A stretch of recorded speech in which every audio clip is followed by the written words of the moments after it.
வணக்கம் நண்பர்களே. விஜய் பேச்சு கேட்டீங்களா?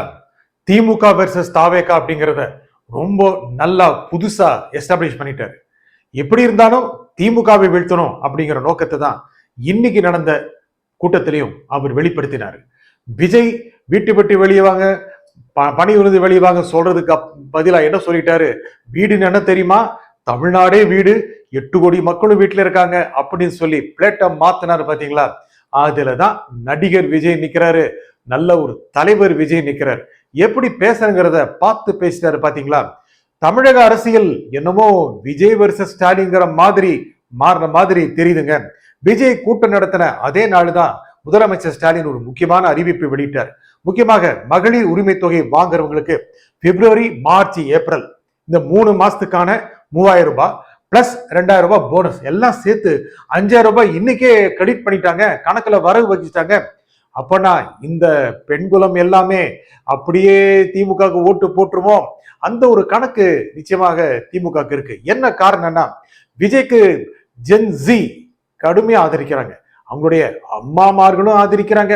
இது தெரிஞ்சுதான் திமுக இந்த மாதிரி ஒரு கணக்கு எடுத்திருக்கு.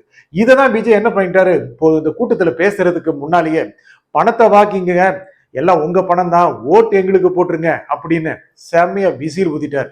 இந்த கூட்டத்துல முக்கியமா அவர் பேசினது என்னன்னு கேட்டீங்கன்னா, நீங்க பார்த்திருப்பீங்க, அவருடைய அரசியல் ஒரு அடுத்த கட்டத்துக்கான ஒரு நகர்வில் இருக்கிறது. இது அடுத்த கட்டத்துக்கு நகர்றது, அடுத்த கட்டத்துக்கு நகர்றது அப்படின்னு நிறைய பேசிட்டே இருக்காங்க இல்லையா? அவர் எப்படி பரிணாமம் அடைஞ்சிட்டு வர்றாரு அப்படிங்கிறத இன்னைக்கு மீட்டிங் நல்லாவே காமிச்சது. முக்கியமா அவர் பேசின சில விஷயங்கள், லஞ்சம் தொடர்பாக பேசினது, பணம் யாருக்கு போகிறது அப்படின்னு பேசினது, அந்த பணம் எந்த வகையிலும் மக்கள் பணம் தான் அப்படின்னு சொன்னது, எல்லாம் பார்க்க போனா வருங்காலத்தில் எப்படி ஒரு நுட்பமான அரசியல் உருவாக போகிறார் அல்லது உருவாகிவிட்டார் அப்படிங்கிறத விஜய் காமிச்சிட்டார். அப்படியே அதிமுகவை ஒரு வலை விரிக்கிறாருங்க. ஏன் அதிமுக திட்ட மாட்டேங்கிறீங்க, ஏன் அதிமுக விமர்சனம் பண்ண மாட்டேங்கிறீங்க, இப்படி எல்லாம் பேச்சு இருந்துச்சுல்ல. அதுக்கு சொல்றாரு, முடிச்சுட்டு போனவங்க டெலிட் ஆகினவங்களுக்கு போய் என்னங்க மரியாதை கொடுக்கறது அப்படின்ட்டார். அது மட்டும் இல்லாம நீங்க எல்லாம் என்ன கட்சி வச்சுட்டு இருக்கீங்க, யாரோ ஆரம்பிச்ச கட்சியை வச்சுட்டு நீங்க ஓட்டிட்டு இருக்கீங்களே, நான் சொந்தமா கட்சி ஆரம்பிச்சு நடத்திட்டு இருக்கேன், அப்படி நடத்துறதுல நீங்களால முடிஞ்சதுன்னா 1% ஓட்டு வாங்க முடியுமா அப்படின்னு சொல்லிட்டாரு. நல்ல கான்பிடன்ஸை காமிக்குதுங்க அவருடைய பேச்சுல. அவர் எப்படி பாலிடிக்ஸை அணுக நினைக்கிறாரு அப்படிங்கிறத ரொம்ப அழகா அதன் மூலம் காமிச்சிட்டாரு. விஜய் சொன்ன விஷயங்கள் எல்லாமே சாதாரண மக்களுக்கு போய் சேருமா? சாதாரண மக்களுக்கு போய் சேர்ற மாதிரி தான் பேசினாரு. ஐயா, நீங்க டிவில பார்த்துட்டு இருப்பீங்க, ஜென்சி உங்க அம்மா பட்ட சொல்லுங்க, உங்க வீடியோலாம் நான் பாக்குறேன், என்ன சொல்லுங்க, யாராவது ஓட்டு யாருக்கு போடுவீங்கன்னு கேட்டா விஜய்க்கு போடுவேன்னு சொல்லு, விஜய்க்கு போடுவேன்னு சொல்ற கியூட்டான வீடியோ பாக்குறேன் அப்படின்னு விஜய் ஒரு முத்தாய்ப்பு வச்சாரு பாருங்க. இது வரைக்கும் அப்படி சொல்லாதவங்க எல்லாம் சொல்ற மாதிரி ஆக்கிட்டாரு. 30% ஓட்டு இருக்குன்னு சொல்லிட்டாருங்க. எந்த ஒரு கணக்குன்னு தெரியலையே. வர்ற கணக்கெல்லாம் 15-20 சொல்லிதான் வந்துட்டு இருக்கு அவரு வாக்கு சதவிகிதம். அவர் ஒவ்வொரு தடவை வீட்டை விட்டு வந்தாலும், ஒவ்வொரு தடவை ஒரு கூட்டத்துக்கு வந்தாலும் 2% அதிகம் ஆகுது அப்படிங்கிறது நம்ம கணக்கு. விஜய் திமுக வர்சஸ் தாவேகா, விஜய் வர்சஸ் ஸ்டாலின் இப்படிங்கிற சூழ்நிலையை வேகமா உருவாக்கிக்கிட்டே இருக்கிறார்.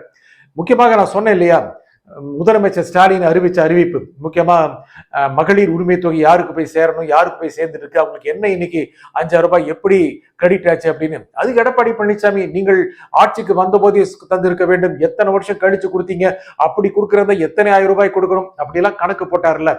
அது என்ன பண்ணிட்டாரு, அந்த மாதிரி சொல்றது சரியா? மக்களுக்கு என்ன இன்னைக்கு வருதா, அது போதும், 5000 ரூபாய் வருதா, அப்புறம் ஓட்டு போடுறதுக்கும் கொடுப்பாங்கல்ல, அது சேர்த்து வாங்கிக்கலாம், ஓட்டு போடணுமா இப்படிங்கிற மனநிலையை திமுக உருவாக்கிருச்சு. ஆனா விஜய் அதெல்லாம் கண்டுக்கிறதே இல்லை. நீங்க அன்னைக்கு சொன்னீங்களே, இன்னைக்கு அதெல்லாம் ஒண்ணுமே இல்லை, நீங்க யார் வீட்டு பணத்தை கொடுக்குறீங்க அப்படின்னு சொல்லிட்டாரு. அது மட்டும் இல்லாம வாங்கிக்கிட்டு எங்களுக்கு போட்டுருங்க அப்படின்னு ரொம்ப அழகா சொல்லிட்டு போயிட்டாரு. இதன் மூலமாக விஜய் என்ன சொல்லிட்டாருன்னா, திமுக வெர்சஸ் அண்ணா திமுக அப்படிங்கிறது இல்லாம திமுக வெர்சஸ் தாவேகாங்கிறத காமிக்கிறார். அதே மாதிரி அண்ணா திமுகவை அவர் லேசா புறந்தள்ளுறது மூலமாகவும், லேசா கேலி பண்றது மூலமாகவும், லேசா குத்தி காட்டுறது மூலமாகவும் அண்ணா திமுகவுடைய பலத்தை கொஞ்சம் கொஞ்சமா இறக்கிக்கிட்டு இருக்கிறார். இன்னைக்கு களத்துல திமுக வெர்சஸ் அண்ணா திமுக தான் இருக்கு. ஆனா தாவேகா ரொம்ப வேகமா வளர்ந்துட்டு இருக்கு, நல்ல வேகத்தோட போயிட்டு இருக்கு. அவர் தேர்தல் அறிவிச்ச பிறகு ஒரு சுற்றுப்பயணம் போனார் அப்படின்னா அவர் சொல்ற 30% வந்தாலும் ஆச்சரியப்படுறதுக்கு இல்ல. ஆனால் திமுக ரொம்ப ஜாக்கிரதையா இருக்குங்க. அவ்வளவு சீக்கிரம் இது விட்டு கொடுக்க தயாராக இல்லை.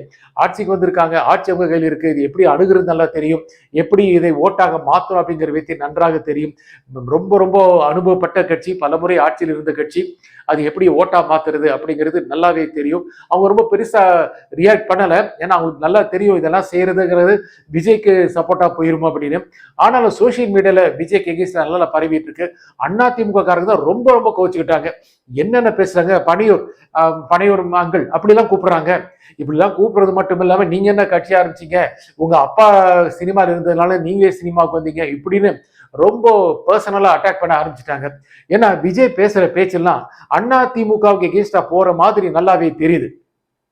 அதை தக்க வைத்துக் கொள்வதற்காக, அதை நிறுத்திக் கொள்வதற்காக அதிமுக காரங்க ரொம்ப விஜய்க்கு எதிரான ஒரு போக்கை, விமர்சனங்களை ரொம்ப அழகா முன்ன வச்சுட்டே போறாங்க.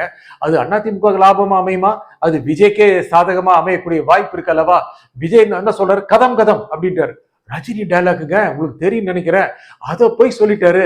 ரஜினியோட டைலாக் விஜய் சொன்னா என்ன, ரஜினியும் சூப்பர் ஸ்டார் தான், விஜயும் சூப்பர் ஸ்டார் தான். அப்படி கடன் வாங்கி அடிச்சு விட்டாருங்க. அப்படி யார கதம் பண்ண போறாரு, யார் கதையை முடிக்க போறாரு, அது அதிமுக கதையா, இல்ல திமுக கதையா, இல்ல வேற சிறு கட்சிகளுடைய கதையா, இல்ல தாவேக்காவே ஒரு மிகப்பெரிய கதையை உருவாக்கி அந்த கதைக்கும் ஒரு முடிவில்லாத முடிவை நோக்கி கொண்டுட்டு போயிருக்காரோ சொல்ல முடியாது. விஜய் ஒரு அரசியல் தலைவராக நன்றாக உருவாகிவிட்டார், சேலத்தில் அதை வெளிப்படுத்தி விட்டார், இன்னும் பல கூட்டங்களை கலந்து கொள்ள போகிறார். இது எல்லாமே விஜய்க்கு சாதகமா வரக்கூடிய சூழ்நிலை நல்லாவே கணிஞ்சுட்டு இருக்கு. அவர் பேசின ஒவ்வொரு அடுக்கடுக்கா பேசினார்ல, எப்படி திமுகவை அணுகிறது, எப்படி அதிமுக அணுகிறது, இதெல்லாம் ரொம்ப நல்ல ரூம் போட்டு யோசிச்சிருக்காங்க. யாரோ அவரே யோசிச்சாரா என்னன்னு தெரியல. ஆனா பாஜக பத்தி ரொம்ப பேசலை, பாஜக பத்தி ஒன்றும் பேசல.